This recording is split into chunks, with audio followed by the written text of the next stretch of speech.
What's up, guys? Mike and Ward with GWACC Endeavor Defensive Fitness. We saw a rather unfortunate video of a guy getting beat up and stabbed in a subway, and some guy was pretty much just standing there filming it, and no one else was doing anything.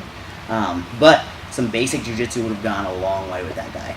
Okay, so this is sort of the position that we started in. It was kind of just like a damaged, half-guard, sprawled, ugly position here. Okay, and the guy was constantly just flailing and just trying to post out and just do all this stuff, and just, you know, pretty much anything that someone who's done jiu-jitsu for any period of time wouldn't do. But very common human reaction. Okay, so when I'm here, first thing I really want to try and do is protect my head and face, which he was doing a fairly poor job at. He was out here reaching, trying to catch punches and deal with the limb, the attacking limb out there. Okay, I'm going to start close. I'm going to start at his shoulders with my nice praying mantis grips here. I'm going to start using my elbows to flare and control. Okay, so that's taking care of his striking, taking care of his anything in his hands right here. I don't want to go too far down. If I do, he can roll out and kind of come back in yet. So I have to start super close inside, claw down, flare out. Okay, so second thing I would have coached that guy through is to get a better hip position. So he was here just kind of like loose, yeah, and the guy was just on top of him, just wailing on him. So here, one, control up top, post, get your hip out in better position, okay? Once I'm here, I'm in a way stronger spot. Okay, it doesn't necessarily look like it, but I have control of his arm on this side, and I have control of his body on this side with my underhook. Okay, and it transfers from this inside control really well. So now, once I'm attached to him, if he tries to rear up to strike or anything, I'm with him. Okay, so that would have prevented the second position, which was mount, really, which is where things got really bad. He was mounted, his legs were flailing again, he had no connection to the floor with his hips. Okay, you need to be connected here in order to be able to get someone off you there. Okay, this is also when the striking, he was also still reaching here, you know, dealing with strikes out in this open space. Okay, stay nice and tight, he's dealing with the strikes, cover up, one nice high cover. And then a knife was presented, and that pretty much is where stuff got really bad. Apparent, something pointy. I didn't see the draw in the video. I don't know, like it. I think my hypothesis is it was out the whole time, but yeah, it's hard to tell. Yeah. Anyway, a knife happened, and that guy started getting stabbed and cut with it. The guy still was striking and stabbing and kind of dealing with it out here. Okay, and he was getting cut up. You start to see a kind of a puddle of blood and stuff like that too. Okay.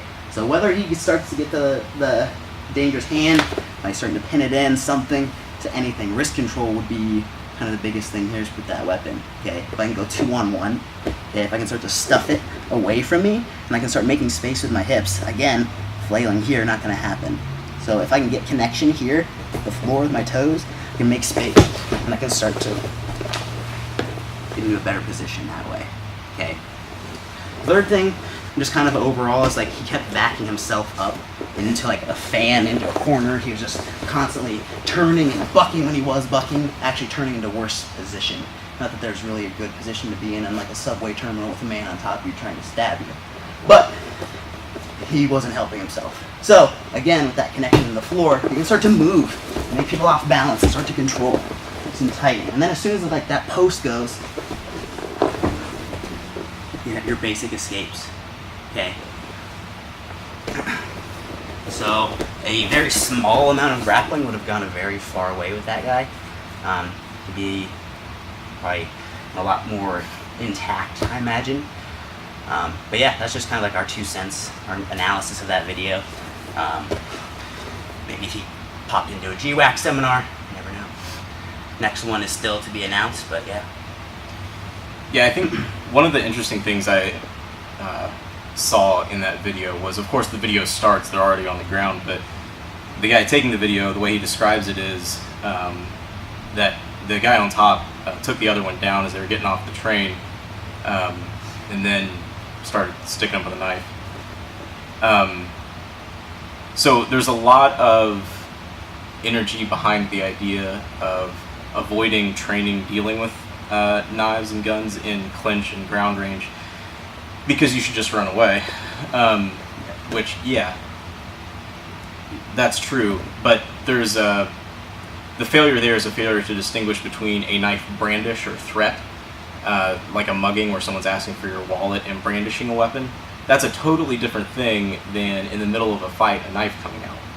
And both scenarios happen, right? It's not, it doesn't do any good to pretend that it's always going to be set up with a guy holding his knife out here, asking you for something.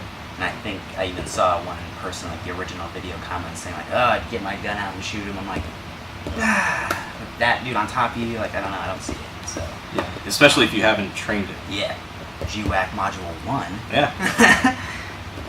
But yeah, so yeah, interesting stuff. Unfortunate event, but that is kind of what's going on sometimes. So gotta learn how to deal with it. Cool. Have a nice day.